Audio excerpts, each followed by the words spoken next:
janjimu setia, susah seneng dilakoni bareng.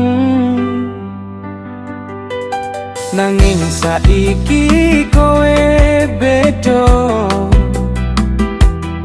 mergo mripatmu ketutup rupa ganteng. Apa kowe lali tresno iki dudu dagangan sing iso mbok ijolke karo kemewahan. Teko-teko kowe milih bondo ninggal tresno sing tulus neng dodo. Aku mung wong cilik sing ra duwe mobil apik, nanging atiku luwih mulya tindang pumpukan dunya. Cukup semene cerita iki, muga kowe seneng karo pilihanmu kuwi.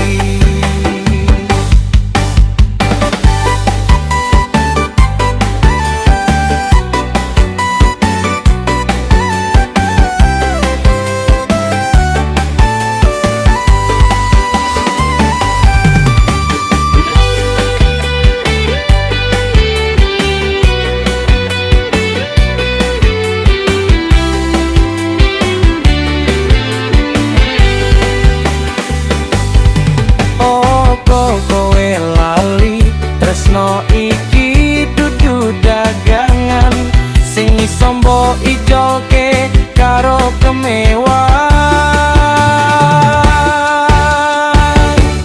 Teko-tekone kowe milih bondo ninggal tresno sing tulus neng dodo. Aku mung wong cilik sing ra duwe mobil apik, nanging atiku luwih mulya tinimbang tumpukan dunya. Cukup semene cerita iki, teko-tekone kowe milih bondo ninggal tresno sing tulus neng dodo. Aku mung wong cilik sing ra duwe mobil apik, nanging atiku luwih mulya tinimbang tumpukan dunya. Cukup semene cerita iki,